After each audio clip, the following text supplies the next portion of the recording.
ರಾಜ್ಯ BJP ಪಾಳೆಯದಲ್ಲಿ ಹೆಚ್ಚಾಗಿದ್ದೇಕೆ cabinet ಕುಸ್ತಿ, ಸಿದ್ದರಾಮಯ್ಯ ವಿರುದ್ಧ ದಳಪತಿಯ ಸರಣಿ ಟ್ವೀಟಾಸ್ತ್ರ, ಶೀಘ್ರವೇ ನೈಟ್ ಕರ್ಫ್ಯೂ ಸಡಿಲಿಕೆ 50-50 ಷರತ್ತು ರದ್ದಾಗುತ್ತಾ, ಮೇಕೆದಾಟು ಪಾದಯಾತ್ರೆ 2.0 ಹೇಗಿದೆ ಕೈ ರಣತಂತ್ರ. ರಾಜ್ಯ ಬಿಜೆಪಿ ಪಾಳೆಯದಲ್ಲಿ ತಾರಕಕ್ಕೇರಿದೆ ಹೇಗೆ ಸಂಪುಟ ಸಮರ. ನಿನ್ನೆ ಬೆಳಗಾವಿ ನಾಯಕರು ಮೀಟಿಂಗ್ ಮಾಡಿದ್ಯಾಕೆ, ಶೀಘ್ರವೇ ಸಂಪುಟ ಪುನಾರಚನೆ ಆಗತ್ತಾ, ನೋಡೋಣ ಕ್ಯಾಬಿನೆಟ್ ಕುಸ್ತಿ ನ್ಯೂಸ್ ಎಕ್ಸ್‌ಪ್ರೆಸ್‌ನಲ್ಲಿ.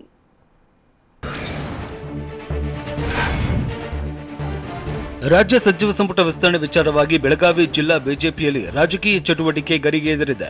ಜಾರಕಿಹೊಳಿ ಬ್ರದರ್ಸ್ನ ದೂರ ಇಟ್ಟು ಸಚಿವ ಉಮೇಶ್ ಕತ್ತಿ ನೇತೃತ್ವದಲ್ಲಿ ಬೆಳಗಾವಿ ಬಿಜೆಪಿ ನಾಯಕರು ಗೌಪ್ಯ ಸಭೆ ನಡೆಸಿದ್ದಾರೆ. ಬೆಳಗಾವಿಯ ಶಿವಬಸವ ನಗರದ ಸಚಿವ ಉಮೇಶ್ ಕತ್ತಿ ನಿವಾಸದಲ್ಲಿ ನಿನ್ನೆ ಸಂಜೆ ಸಭೆ ನಡೆದಿದೆ. ಸಂಪುಟ ವಿಸ್ತರಣೆ, ನಿಗಮ ಮಂಡಳಿ ಅಧ್ಯಕ್ಷ ಸ್ಥಾನ ಕುರಿತು ಚರ್ಚಿಸಿದ್ದಾರೆ. ಇದೇ ವೇಳೆ ಬೆಳಗಾವಿ ಪಾಲಿಕೆ ಮೇಯರ್, ಉಪಮೇಯರ್ ಆಯ್ಕೆ ಸಂಬಂಧವೂ ಮಾತುಕತೆ ನಡೆಸಿದ್ದಾರೆ.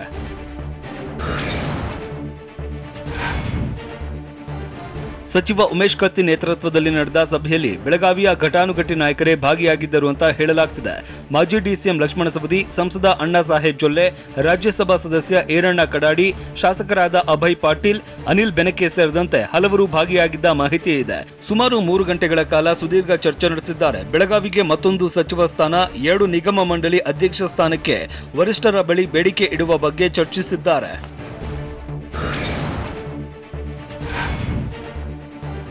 ಶಿವರಾತ್ರಿ ವೇಳೆಗೆ ಸಚಿವ ಸಂಪುಟ ವಿಸ್ತರಣೆಯಾಗುವ ಸಾಧ್ಯತೆ ಇದೆ. ಹೀಗಾಗಿ ಬೆಳಗಾವಿಗೆ ಮತ್ತೊಂದು ಸಚಿವ ಸ್ಥಾನ, 2 ನಿಗಮ ಮಂಡಳಿ ಅಧ್ಯಕ್ಷ ಸ್ಥಾನಕ್ಕೆ ವರಿಷ್ಠರ ಬಳಿ ಬೇಡಿಕೆ ಇಡೋದಕ್ಕೆ ನಾಯಕರು ಚರ್ಚೆ ನಡೆಸಿದ್ದಾರೆ. ಬೆಳಗಾವಿ ದಕ್ಷಿಣ ಬಿಜೆಪಿ ಶಾಸಕ ಅಭಯ್ ಪಾಟೀಲ್, ಪಿ ರಾಜೀವ್ಗೆ ಮಂತ್ರಿಗಿರಿ ಸ್ಥಾನ ಕೊಡಿಸುವ ಬಗ್ಗೆನೂ ಮಾತುಕತೆ ನಡೆಸಿದ್ದಾರೆ. ಇತ್ತ ಶಾಸಕ ಅನಿಲ್ ಬೆನಕೆ, ಮಹಾಂತೇಶ ದೊಡ್ಡಗೌಡರ್ಗೆ ನಿಗಮ ಮಂಡಳಿ ಅಧ್ಯಕ್ಷ ಸ್ಥಾನ ಕೊಡಿಸುವ ಕುರಿತು ಮಾತುಕತೆ ನಡೆಸಲಾಗಿದೆಯಂತೆ. ಬೆಳಗಾವಿ ಪಾಲಿಕೆ ಮೇಯರ್, ಉಪಮೇಯರ್ ಆಯ್ಕೆ ಜವಾಬ್ದಾರಿ ಅಭಯ್ ಪಾಟೀಲ್ ಹೆಗಲಿಗೆ ಬಿದ್ದಿದೆ ಎನ್ನಲಾಗಿದೆ.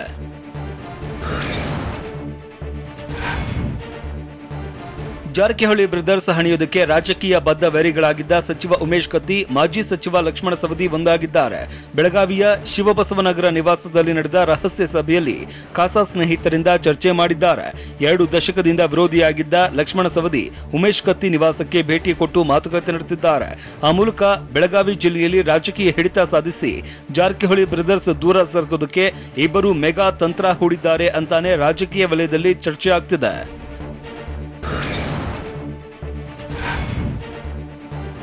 ಆಪ್ತ ಶಾಸಕರನ್ನ ಒಂದೆಡೆ ಸೇರಿಸಿ ಸಚಿವ ಉಮೇಶ್ ಕತ್ತಿ, ಮಾಜಿ ಸಚಿವ ಸವದಿ ಮೀಟಿಂಗ್ ಮಾಡಿದ್ದು ಒಗ್ಗಟ್ಟಿನಿಂದ ಜಾರಕಿಹೊಳಿ ಬ್ರದರ್ಸ್ ಎದುರಿಸುವ ಬಗ್ಗೆ ಚರ್ಚೆ ಮಾಡಿದ್ದಾರೆ ಎನ್ನಲಾಗಿದೆ. ರಮೇಶ್ ಜಾರಕಿಹೊಳಿಗೆ ಸಚಿವ ಸ್ಥಾನ ತಪ್ಪಿಸುವ ಬಗ್ಗೆನೂ ಮಾತುಕತೆ ನಡೆಸಿದ್ದಾರೆ ಅಂತ ಹೇಳಲಾಗಿದೆ.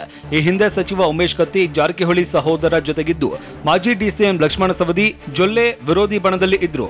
ಆದರೆ ಪರಿಷತ್ ಚುನಾವಣೆ, ಸ್ಥಳೀಯ ಸಂಸ್ಥೆ ಚುನಾವಣೆಯಲ್ಲಿ ಬೆಳಗಾವಿ ಜಿಲ್ಲೆಯಲ್ಲಿ ಬಿಜೆಪಿ ಸೋಲುಂಡಿದ್ದೇ ಇದರ ಬೆನ್ನಲ್ಲೇ ಸಚಿವ ಉಮೇಶ್ ಕತ್ತಿ ನಿವಾಸದಲ್ಲಿ ನಡೆದ ಸಭೆ ಭಾರಿ ಮಹತ್ವ ಪಡೆದುಕೊಂಡಿದೆ.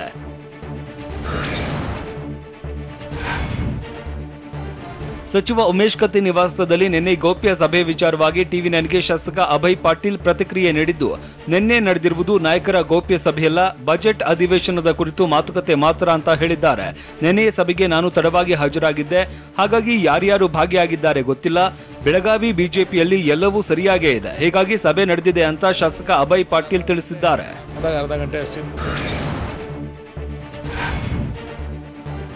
ಸಭೆಯಲ್ಲಿ ನಾನಿದ್ದಾಗ ಸಚಿವ ಸಂಪುಟ ವಿಚಾರ ಚರ್ಚಿಸಿಲ್ಲ ಅಂತ ಟಿವಿ 9ಗೆ ಬಿಜೆಪಿ ಶಾಸಕ ಅಭಯ್ ಪಾಟೀಲ್ ಹೇಳಿದ್ದಾರೆ. ಸಭೆಗೆ ಶಾಸಕರು ಗೈರಾಗಿರುವ ಬಗ್ಗೆ ಅವರನ್ನೇ ಕೇಳಬೇಕು. ನನ್ನ ಕೆಲಸದ ಬಗ್ಗೆ ಮಾತನಾಡಿಕೊಂಡು ವಾಪಸ್ಸಾಗಿದ್ದಾನೆ. ಬಜೆಟ್ನಲ್ಲಿ ಜಿಲ್ಲೆಗೆ ಬೇಕಾದ ಯೋಜನೆಗಳ ಬಗ್ಗೆ, ಯೋಜನೆಗೆ ಅನುಮತಿ ಪಡೆಯುವ ಸಂಬಂಧ ಚರ್ಚಿಸಿದ್ದೇವೆ ಅಂತ ಅಭಯ್ ಪಾಟೀಲ್ ತಿಳಿಸಿದ್ದಾರೆ.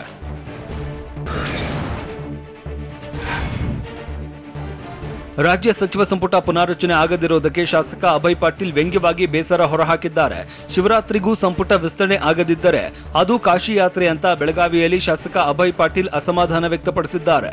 ಈಗ ಸಚಿವ ಸಂಪುಟ ಪುನಾರಚನೆ ಮಾಡುವುದಾದ್ರೆ ಮಾಡಲಿ, 3 ತಿಂಗಳು ಬಿಟ್ಟು ರಚನೆ ಮಾಡುವುದು ಅದು ಬೇಡ. ಒಬ್ಬ ಸಚಿವ ಕೆಲಸ ಮಾಡಿ ತೋರಿಸೋದಕ್ಕೆ 2 ವರ್ಷ ಬೇಕು. ಸಚಿವರಿಗೆ ಕನಿಷ್ಠ 6 ತಿಂಗಳು ಸಮಯವಾದರೂ ಬೇಕು. ಹೀಗಾಗಿ ಸಚಿವ ಸಂಪುಟ ಪುನಾರಚನೆ ಈಗಲೇ ಮಾಡಲಿ ಅಂತ ಶಾಸಕ ಅಭಯ್ ಪಾಟೀಲ್ ಒತ್ತಾಯಿಸಿದ್ದಾರೆ.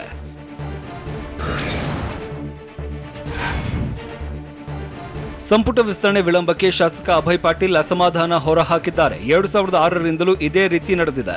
ಹೀಗಾಗಿ ನಾನು ಮಂತ್ರಿ ಸ್ಥಾನವನ್ನ ಕೇಳುವುದಿಲ್ಲ ಅಂತ TV9ಗೆ ಪ್ರತಿಕ್ರಿಯಿಸಿದ್ದಾರೆ. ಮಾಡ್ತೀನಿ ಅಂತ ಇನ್ನೂ 3 ತಿಂಗಳು ಬಿಟ್ಟು ಮಾಡೋದು ಬೇಡ.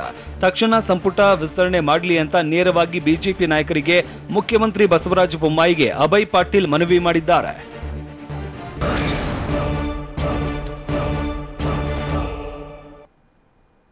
ನೈಟ್ ಕರ್ಫ್ಯೂ ಸಮಯ ಬದಲಾವಣೆಗೆ ಯಾವ್ಯಾವ ವಲಯದಿಂದ ಒತ್ತಡ ಹೆಚ್ಚಾಯಿತು?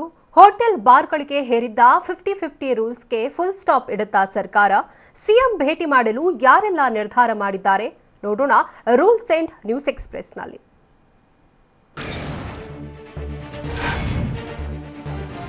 ಗಾರ್ಡನ್ ಸಿಟಿಲಿ ವೈರಸ್ ಅಬ್ಬರ ತಗ್ಗಿದ ಬೆನ್ನಲ್ಲೇ ನೈಟ್ ಕರ್ಫ್ಯೂ ಸಮಯ ಬದಲಾವಣೆಗೆ ಒತ್ತಡ ಹೆಚ್ಚಾಗಿದೆ. ರಾತ್ರಿ 10 ಗಂಟೆಯ ಬದಲು 11:30ರಿಂದ ಕರ್ಫ್ಯೂ ವಿಧಿಸಿ ಅನ್ನೋ ಆಗ್ರಹ ಕೇಳಿಬಂದಿದೆ.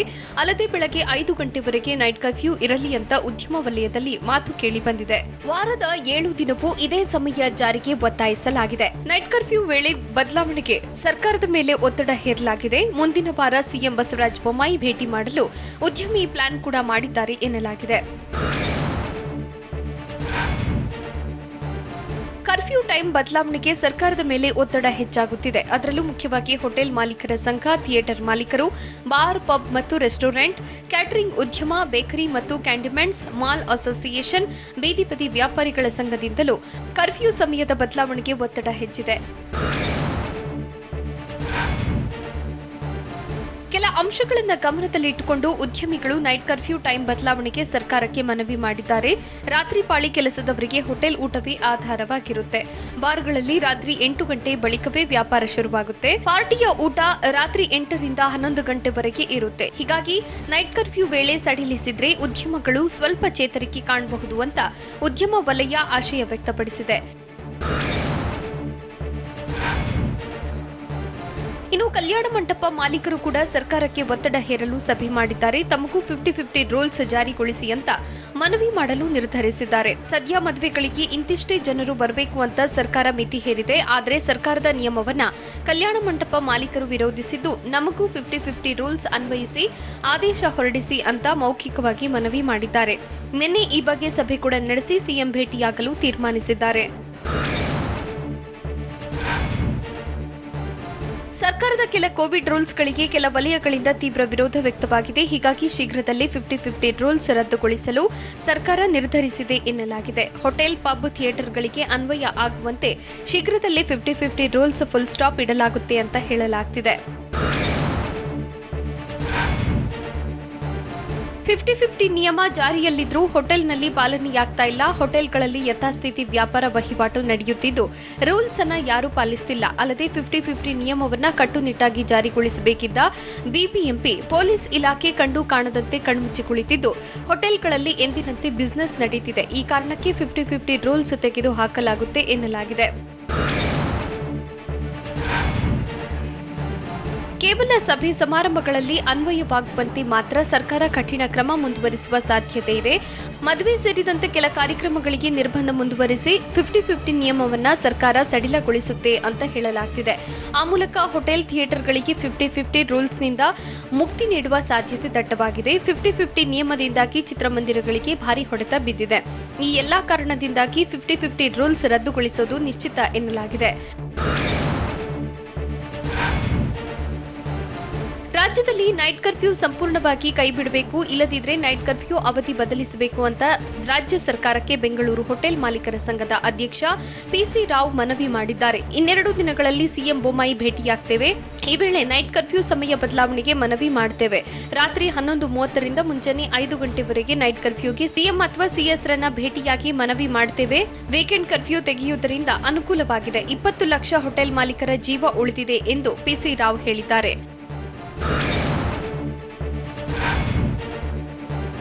ಬಾರ್ ಅಂಡ್ ರೆಸ್ಟೋರೆಂಟ್ ಮಾಲೀಕರು ಕೂಡ 50-50 ನಿಯಮ ರದ್ದು ಮಾಡುವಂತೆ ಆಗ್ರಹಿಸಿದ್ದಾರೆ. 50% ನಿರ್ಬಂಧ ಹಿಂಪಡೆದು 100% ಗ್ರಾಹಕರ ಭರ್ತಿಗೆ ಅವಕಾಶ ಕೊಡಿ ಅಂತ ಬಾರ್ ಮಾಲೀಕರ ಸಂಘದ ಸದಸ್ಯ ಪ್ರತೀಕ್ ಶೆಟ್ಟಿ ಸರ್ಕಾರಕ್ಕೆ ಒತ್ತಾಯಿಸಿದ್ದಾರೆ. TV9 ಜೊತೆ ಮಾತನಾಡಿದ ಅವರು, ನಮ್ಮ ಬಿಸಿನೆಸ್ ಆಗೋದೇ ರಾತ್ರಿ 8ರ ಬಳಿಕ. ಆದರೆ ನೈಟ್ ಕರ್ಫ್ಯೂಗೆ ಹೆದರಿ ಜನರು ಬಾರ್ಗೆ ಬರ್ತಾ ಇಲ್ಲ. ಹೀಗಾಗಿ ರಾತ್ರಿ 10ರ ಬದಲು 11:30ಕ್ಕೆ ಕರ್ಫ್ಯೂ ಜಾರಿ ಮಾಡಬೇಕು ಅಂತ ಮನವಿ ಮಾಡಿದ್ದಾರೆ. ಅಲ್ಲದೆ ಬಾರ್ ಅಂಡ್ ರೆಸ್ಟೋರೆಂಟ್ ಸಂಘದಿಂದ ಬುಧವಾರ ಸಿಎಂ ಭೇಟಿ ಮಾಡಿ ಮನವಿ ಮಾಡ್ತೀವಿ, ಕರ್ಫ್ಯೂ ಸಡಿಲ 50-50 ತೆರವಿಗೆ ಮನವಿ ಮಾಡ್ತೀವಿ ಎಂದು ಹೇಳಿದ್ದಾರೆ.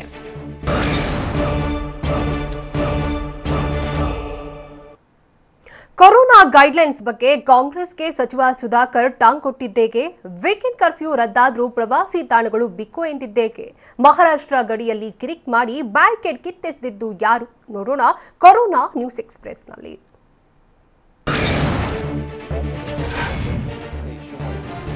ವೈಜ್ಞಾನಿಕ ನೆಲೆಗಟ್ಟಿನಲ್ಲಿ ಕೋವಿಡ್ ಗೈಡ್ಲೈನ್ಸ್ ಜಾರಿ ಮಾಡಿದ್ದೇವೆ ಅಂತ ಕಾಂಗ್ರೆಸ್ ಆರೋಪಕ್ಕೆ ಆರೋಗ್ಯ ಸಚಿವ ಕೆ ಸುಧಾಕರ್ ತಿರುಗೇಟು ನೀಡಿದ್ದಾರೆ.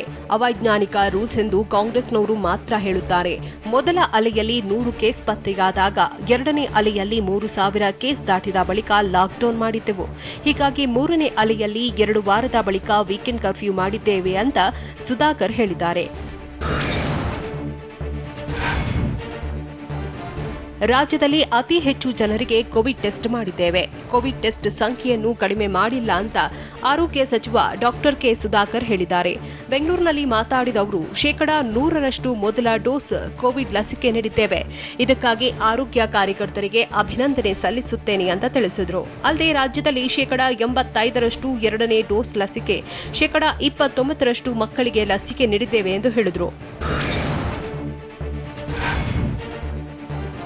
ಕೊರೋನಾ ನಿಯಂತ್ರಣ ಮಾಡುವಲ್ಲಿ ಸರ್ಕಾರ ಸಕ್ಸಸ್ ಆಗಿದೆ. ಬೆಂಗಳೂರಿನಲ್ಲಿ 2-3 ದಿನದಲ್ಲಿ ಕೊರೋನಾ ಕಡಿಮೆಯಾಗಿದೆ. ಕೋವಿಡ್ ಪಾಸಿಟಿವಿಟಿ ದರವೂ ಕಡಿಮೆಯಾಗಿದೆ ಎಂದು ಸಚಿವ ಕೆ ಸುಧಾಕರ್ ಹೇಳಿದ್ದಾರೆ. ಜಿಲ್ಲೆಗಳಲ್ಲಿ ಕೋವಿಡ್ ಪಾಸಿಟಿವ್ ದರ ಹೆಚ್ಚಾಗಿದೆ, ಆದರೆ ಜನವರಿ ಅಂತ್ಯದ ವೇಳೆಗೆ ಕಡಿಮೆಯಾಗುವುದಾಗಿ ಹೇಳಿದ್ದಾರೆ. ಇದಕ್ಕೆ ರಾಜ್ಯದ ಜನರ ಸಹಕಾರ ಅಗತ್ಯ ಅಂತ ಸಚಿವ ಡಾಕ್ಟರ್ ಕೆ ಸುಧಾಕರ್ ಮನವಿ ಮಾಡಿದರು. ನಗರ ಪ್ರದೇಶದಿಂದ ಮಾತ್ರ ಹಳ್ಳಿಗಳಿಗೆ ಕೊರೋನಾ ವ್ಯಾಪಿಸಿಲ್ಲ ಅಂತ ಆರೋಗ್ಯ ಸಚಿವ ಡಾಕ್ಟರ್ ಕೆ ಸುಧಾಕರ್ ಹೇಳಿದ್ದಾರೆ. ಗ್ರಾಮೀಣ ಪ್ರದೇಶದಲ್ಲಿ ಕೊರೋನಾ ಹೆಚ್ಚಾಗಲು ಅದೊಂದೇ ಕಾರಣ ಅಲ್ಲ, ಇದು ಸ್ವಾಭಾವಿಕ. ನಾವು 5-6 ರಾಜ್ಯದ ಜೊತೆ ಗಡಿ ಹಂಚಿಕೊಂಡಿದ್ದೇವೆ. ಖಂಡಿತ ಅಲ್ಲಿಂದಲೂ ಮೊಮೊಂಟೆ ಇದ್ದೇ ಇರುತ್ತೆ ಅಂತ ಹೇಳಿದ್ದಾರೆ. ಅಲ್ಲದೆ ಪಾಸಿಟಿವ್ ಬಂದವರನ್ನ ಬರಬೇಡಿ ಅಂತ ಹೇಳಿದ್ದೇವೆ, ಆದ್ರೂ ಬಂದಿರುವ ಸಾಧ್ಯತೆ ಇರುತ್ತೆ. ಹಾಗಂತ ಎಲ್ಲಾ ಕಡೆ ನಿಗಾ ವಹಿಸೋದು ಕಷ್ಟ ಅಂತ ಸುಧಾಕರ್ ತಿಳಿಸಿದ್ದಾರೆ. ಕೊರೋನಾದಿಂದ ಬೆಂಗಳೂರಿಗೆ ಕೊಂಚ ರಿಲ್ಯಾಕ್ಸ್ ಸಿಕ್ಕಿದ್ರೆ ಜಿಲ್ಲೆಗಳಿಗೆ ಟೆನ್ಷನ್ ಶುರುವಾಗಿದೆ.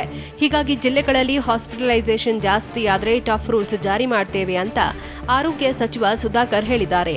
ಪ್ರತಿದಿನ ಜಿಲ್ಲೆಗಳಿಂದ ಮಾಹಿತಿ ಪಡೆಯುತ್ತಿದ್ದು ಇನ್ನು 2-3 ದಿನಗಳ ಕಾಲ ಸತತ ಗಮನ ಹರಿಸಲು ತೀರ್ಮಾನಿಸಿದ್ದಾರೆ. ಸದ್ಯ ಜಿಲ್ಲೆಗಳಲ್ಲಿ ನಿಧಾನವಾಗಿ ಸೋಂಕು ಏರುತ್ತಿದ್ದು ಪಾಸಿಟಿವಿಟಿಯೂ ಹೆಚ್ಚಿದೆ. ಹೀಗಾಗಿ ಆರೋಗ್ಯ ಇಲಾಖೆ ನಿರಂತರವಾಗಿ ಮಾಹಿತಿ ಪಡೆಯುತ್ತಿದೆ.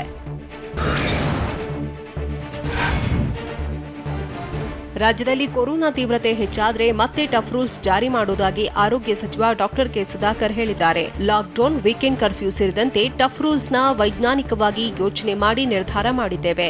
ಈಗ ಕೊರೋನಾ ತೀವ್ರತೆ ಇಲ್ಲವೆಂದು ವೀಕೆಂಡ್ ಕರ್ಫ್ಯೂ ವಾಪಸ್ ಪಡೆದಿದ್ದೇವೆ. ಒಂದು ವೇಳೆ ತೀವ್ರತೆ ಹೆಚ್ಚಾದರೆ ಕಠಿಣ ರೂಲ್ಸ್ ಜಾರಿ ಮಾಡ್ತೇವೆ ಅಂತ ಬೆಂಗಳೂರಿನಲ್ಲಿ ಆರೋಗ್ಯ ಸಚಿವ ಡಾಕ್ಟರ್ ಕೆ ಸುಧಾಕರ್ ಹೇಳಿದ್ದಾರೆ. ಕಲಬುರಗಿಯ ಚೆಕ್ಪೋಸ್ಟ್ನಲ್ಲಿ ಮಹಾರಾಷ್ಟ್ರದ ಪ್ರಯಾಣಿಕರು ಕಿರಿಕ್ ಮಾಡಿದ್ದಾರೆ. ಅಫಜಲಪುರ ತಾಲೂಕಿನ ಬಳೂರಗಿ ಚೆಕ್ಪೋಸ್ಟ್ನಲ್ಲಿ ಆರ್ಟಿಪಿಸಿಆರ್ ನೆಗೆಟಿವ್ ರಿಪೋರ್ಟ್ ಇಲ್ಲದಿದ್ದರೂ ಪ್ರವೇಶ ನೀಡುವಂತೆ ಗಲಾಟೆ ಮಾಡಿದ್ದಾರೆ.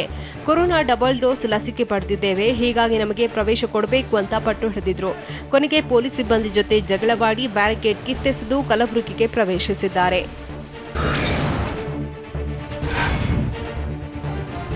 ವೀಕೆಂಡ್ ಕರ್ಫ್ಯೂ ರದ್ದಾದರೂ ಬೆಣ್ಣೆನಗರಿ ದಾವಣಗೆರೆ ಖಾಲಿಯಾಗಿತ್ತು. ದಾವಣಗೆರೆಯಲ್ಲಿ ಕೋವಿಡ್ ಪ್ರಕರಣ ಹೆಚ್ಚುತ್ತಿರುವುದರಿಂದ ಜನರು ಎಚ್ಚೆತ್ತುಕೊಂಡಿದ್ದಾರೆ. ಹೀಗಾಗಿ ಭಾನುವಾರ ತುಂಬಿ ತುಳುಕುತ್ತಿದ್ದ ಪಿಬಿ ರಸ್ತೆ ಸೇರಿದಂತೆ ಪ್ರಮುಖ ರಸ್ತೆಗಳು ಬಿಕೋ ಎನ್ನುತ್ತಿವೆ. ಅಲ್ಲದೆ ಅಂಗಡಿ ಮಾಲೀಕರು ಸ್ವಯಂ ಪ್ರೇರಿತರಾಗಿ ಅಂಗಡಿಗಳ ಬಾಗಿಲು ಮುಚ್ಚಿದ್ರು.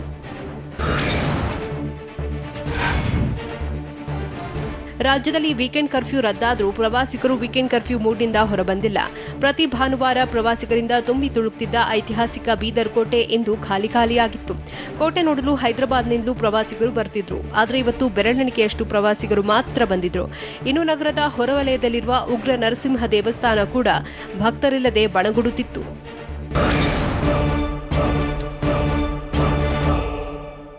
ಫೆಬ್ರವರಿ ಅಂತ್ಯಕ್ಕೆ ಮತ್ತೆ ಕಾಂಗ್ರೆಸ್ ಪಾದಯಾತ್ರೆ ನಡೆಯುತ್ತಾ? ಎಸ್ಎಸ್ಎಲ್ಸಿ ದ್ವಿತೀಯ ಪಿಯುಸಿ ತಾತ್ಕಾಲಿಕ ವೇಳಾಪಟ್ಟಿಗೆ ಅಂತಿಮವಾಗುತ್ತಾ? ನಿರ್ಮಾಪಕ ಉಮಾಪತಿ ಹತ್ಯೆಗೆ ಸಂಚು ರೂಪಿಸಿದವರು ಅಂಧರಾಗಿದ್ದೇಗೆ? ನೋಡೋಣ ಬೆಂಗಳೂರು ನ್ಯೂಸ್ ಎಕ್ಸ್‌ಪ್ರೆಸ್‌ನಲ್ಲಿ.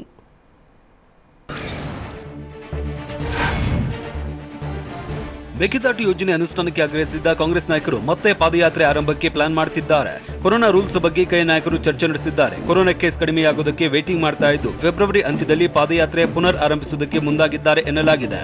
ಈ ಬಗ್ಗೆ ಕೈ ನಾಯಕರು ಮಾತುಕತೆಯಲ್ಲಿ ನಿರತರಾಗಿದ್ದಾರೆ. ಸರ್ಕಾರದ ನಿರ್ಧಾರದ ಮೇಲೂ ಕಣ್ಣಿಟ್ಟಿದ್ದಾರೆ. ಫೆಬ್ರವರಿ 16ಕ್ಕೆ ಕೋರ್ಟ್ನಲ್ಲಿ ಮೇಕೆದಾಟು ವಿಚಾರಣೆ ನಡೆಯಲಿದ್ದು ಆ ಬಗ್ಗೆನೂ ಕಾಂಗ್ರೆಸ್ ನಾಯಕರ ಚರ್ಚೆ ಮಾಡ್ತಿದ್ದಾರಂತೆ.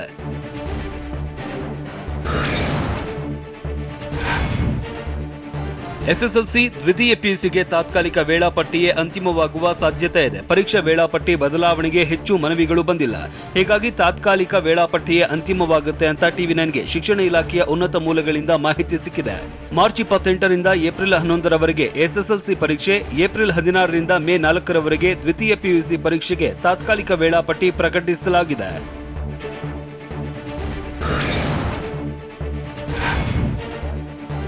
ನಿರ್ಮಾಪಕ ಉಮಾಪತಿ ಹತ್ಯೆಗೆ ಸಂಚು ಪ್ರಕರಣ ಸಂಬಂಧ ಸಿಸಿಬಿ ಪೊಲೀಸರು 2 ಆರೋಪಿಗಳನ್ನ ಬಂಧಿಸಿದ್ದಾರೆ. ದರ್ಶನ್, ಸಂಜು ಬಂಧಿತ ಆರೋಪಿಗಳು. ವರ್ಷದಿಂದ ತಲೆಮರೆಸಿಕೊಂಡಿದ್ದ ಕೇಸ್ನ 16ನೇ ಮತ್ತು 17ನೇ ಆರೋಪಿಗಳು ಅರೆಸ್ಟ್ ಆಗಿದ್ದಾರೆ. ಸುಂಕದಕಟ್ಟಿಯ ಚೈತ್ರ ಅಬಾರ್ ಬಳಿ ಇದ್ದ ಇಬ್ಬರನ್ನ ಸಿಸಿಬಿ ಪೊಲೀಸರು ಬಂಧಿಸಿ ಜಯನಗರ ಪೊಲೀಸರ ವಶಕ್ಕೆ ಒಪ್ಪಿಸಿದ್ದಾರೆ.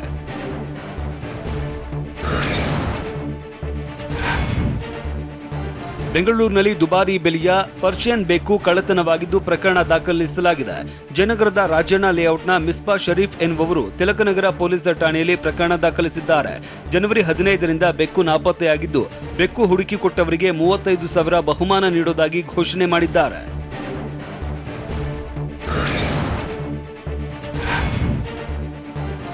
ಬೆಂಗಳೂರಿನ ಕೊತ್ತನೂರು ಪೊಲೀಸರು ಕುಖ್ಯಾತ ಓಜಿಕುಪ್ಪಂ ಗ್ಯಾಂಗ್ನ ಇಬ್ಬರನ್ನ ಕೆಡ್ಡಾಗಿ ಕೆಡವಿದ್ದಾರೆ. ಗಮನ ಬೇರೆಡೆ ಸೆಳೆದು ಕಳವು ಮಾಡ್ತಾ ಇದ್ದ ಗಿರಿಕುಮಾರ್ ಷಣ್ಮುಗಂ ಎನ್ನುವವರನ್ನ ಬಂಧಿಸಿದ್ದಾರೆ. ಕಳ್ಳತನದ ಬಗ್ಗೆ ಕೊತ್ತನೂರು ಠಾಣೆಯಲ್ಲಿ 3 ಪ್ರಕರಣ ದಾಖಲಾಗಿತ್ತು.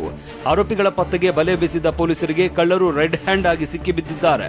ಇಂದಿರಾನಗರದಲ್ಲಿ ದರೋಡೆಗೆ ಹೊಂಚು ಹಾಕಿ ಬ್ಯಾಂಕ್ ಮುಂದೆ ಕಾಯ್ತಾ ಇದ್ದ ವೇಳೆ ಬಂಧಿಸಿದ್ದಾರೆ. ತಲೆ ಮೇಲೆ ಕೈ ಇಟ್ರೆ ಅಲರ್ಟ್ ಆಗುವಂತೆ, ಮೂಗಿನ ಮೇಲೆ ಕೈ ಇಟ್ರೆ ಕಳ್ಳತನ ಮಾಡುವಂತೆ ಕೋಡ್ ವರ್ಡ್ ಮೂಲಕ ಆರೋಪಿಗಳು ಕಳ್ಳತನ ಮಾಡ್ತಾ ಇದ್ರು.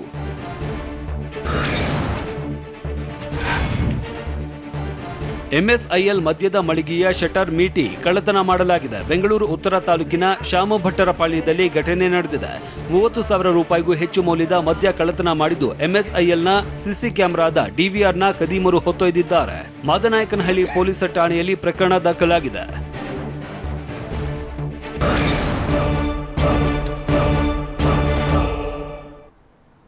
ಸಿದ್ದರಾಮಯ್ಯ ವರ್ಸಸ್ ಎಚ್ಡಿಕೆ ಜಟಾಪಟಿ ತಾರಕಕ್ಕೇರಿದ್ದೇಗೆ? ಶಿವಮೊಗ್ಗ ಬಿಜೆಪಿಯಲ್ಲಿನ ಗುಂಪುಗಾರಿಕೆ ಬಗ್ಗೆ ಈಶ್ವರಪ್ಪ ಹೇಳಿದ್ದೇನು? ಸಿಎಂ ಅಂತ ಕೂಗ್ಬೇಡಿ, ಒಳಸಂಚು ಶುರುವಾಗತ್ತೆ ಅಂತ ಹೇಳಿದ್ಯಾರು? ನೋಡೋಣ ಸಮಗ್ರ ನ್ಯೂಸ್ ಎಕ್ಸ್‌ಪ್ರೆಸ್‌ನಲ್ಲಿ.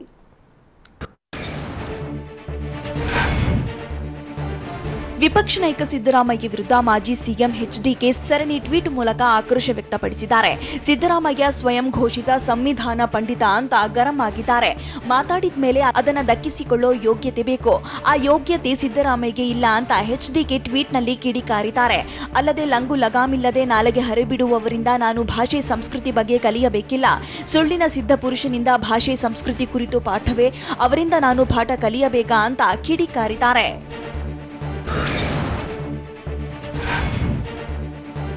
ಎಚ್ಡಿ ಕುಮಾರಸ್ವಾಮಿ ವಿರುದ್ಧ ಕೆಪಿಸಿಸಿ ವಕ್ತಾರ ಎಂ ಲಕ್ಷ್ಮಣ್ ವಾಗ್ದಾಳಿ ನಡೆಸಿದ್ದಾರೆ. ಎಚ್ಡಿ ಕುಮಾರಸ್ವಾಮಿ ಮಾನಸಿಕ ಸ್ಥಿಮಿತ ಕಳೆದುಕೊಂಡಿದ್ದಾರೆ. ನಿಮ್ಮನ್ನ ನೀವು ಒಕ್ಕಲಿಗರ ಚಾಂಪಿಯನ್ ಅಂದ್ಕೊಂಡಿದ್ದೀರಿ, ಆದರೆ ಒಕ್ಕಲಿಗರು ಜೆಡಿಎಸ್ ಪಕ್ಷ ಬಿಟ್ಟು ಹೋಗ್ತಿದ್ದಾರೆ ಅಂತ ಲಕ್ಷ್ಮಣ್ ಹೇಳಿದ್ದಾರೆ. ಜೆಡಿಎಸ್ನ ಬಹುತೇಕ ಒಕ್ಕಲಿಗ ಮುಖಂಡರು ಕಾಂಗ್ರೆಸ್ಗೆ ಸೇರ್ಪಡೆಯಾಗ್ತಿದ್ದಾರೆ. ಶೀಘ್ರದಲ್ಲೇ 15 ಮುಖಂಡರು ಕಾಂಗ್ರೆಸ್ ಪಕ್ಷಕ್ಕೆ ಸೇರ್ತಾರೆ. 15 ಜನರ ಪೈಕಿ 10 ಜನ ಒಕ್ಕಲಿಗ ಸಮುದಾಯಕ್ಕೆ ಸೇರಿದವರಿದ್ದಾರೆ ಅಂತ ಮೈಸೂರಿನಲ್ಲಿ ಲಕ್ಷ್ಮಣ್ ಹೇಳಿದ್ದಾರೆ.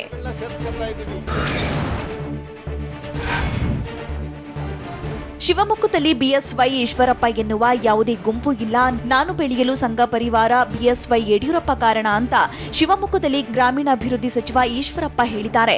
ಬಿಎಸ್ವೈ ವಿರುದ್ಧ ಗುಂಪು ಕಟ್ಟಿದ್ರೆ ನನ್ನ ತಂದೆ ತಾಯಿಗೆ ನಾನು ದ್ರೋಹ ಮಾಡಿದಂತೆ ಅಂತ ಬಿಎಸ್ವೈ ಬಗ್ಗೆ ಈಶ್ವರಪ್ಪ ಭಾವುಕರಾಗಿ ಮಾತನಾಡಿದ್ದಾರೆ. ಇನ್ನು ಇದೇ ವಿಚಾರವಾಗಿ ಮಾತನಾಡಿದ ಸಂಸದ BY Raghavendra, BSY KS Eshwarappa ಬಣಗಳಿಲ್ಲ. ಬಿಜೆಪಿಯಲ್ಲಿ ಸಂಘಟನೆಗೆ ಆದ್ಯತೆ ಸಿಗುತ್ತದೆ. ಕಾರ್ಯಕರ್ತರನ್ನ ಗುರುತಿಸಿ ಉನ್ನತ ಸ್ಥಾನ ನೀಡಲಾಗುತ್ತೆ ಅಂತ ಹೇಳಿದ್ದಾರೆ. ಮುಖ್ಯಮಂತ್ರಿ ಅಂತ ಹೇಳ್ತಾರೆ. ಕಾಂಗ್ರೆಸ್ ಸಿಎಂ ಅಭ್ಯರ್ಥಿ ವಿಚಾರ ಮತ್ತೆ ಮುನ್ನೆಲೆಗೆ ಬಂದಿದೆ.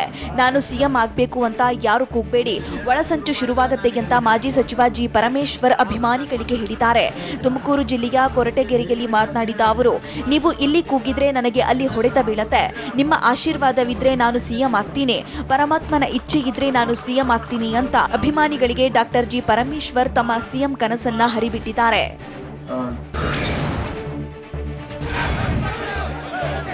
ಕಾಂಗ್ರೆಸ್ ಪಾದಯಾತ್ರೆ ಹತ್ತಿಕ್ಕಲು ವೀಕೆಂಡ್ ಕರ್ಫ್ಯೂ ಹಾಕಿದ್ರು ಅಂತ ಸರ್ಕಾರದ ವಿರುದ್ಧ ಕೆಪಿಸಿಸಿ ಕಾರ್ಯಾಧ್ಯಕ್ಷ ಸತೀಶ್ ಜಾರಕಿಹೊಳಿ ವಾಗ್ದಾಳಿ ನಡೆಸಿದ್ದಾರೆ.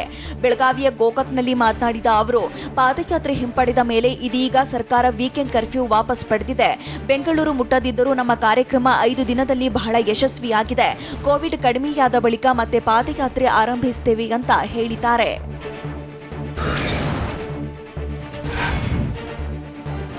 ಮೇಕೆದಾಟು ಮಹದಾಯಿ ಯೋಜನೆಗೆ ಆಗ್ರಹಿಸಿ ಕನ್ನಡಪರ ಹೋರಾಟಗಾರ ವಾಟಾಳ್ ನಾಗರಾಜ್ ಮೈಸೂರಿನಲ್ಲಿ ಪ್ರತಿಭಟನೆ ಕೈಗೊಂಡಿದ್ರು.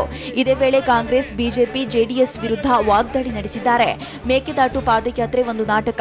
ಕಾಂಗ್ರೆಸ್, ಜೆಡಿಎಸ್ ಹಾಗೂ ಬಿಜೆಪಿ ನಾಟಕ ಕಂಪನಿ ಇಟ್ಟುಕೊಂಡಿದೆ. ನೀವು ಪ್ರಾಮಾಣಿಕ ಹೋರಾಟ ಮಾಡುವುದಾದ್ರೆ ನಿಮ್ಮ ಶಾಸಕ ಸಂಸದ ಸ್ಥಾನಕ್ಕೆ ರಾಜೀನಾಮೆ ನೀಡಿ, ಆಗ ಹೋರಾಟಕ್ಕೆ ಗೌರವ ಬರುತ್ತೆ ಅಂತ ವಾಟಾಳ್ ನಾಗರಾಜ್ ಕಿಡಿಕಾರಿದ್ದಾರೆ.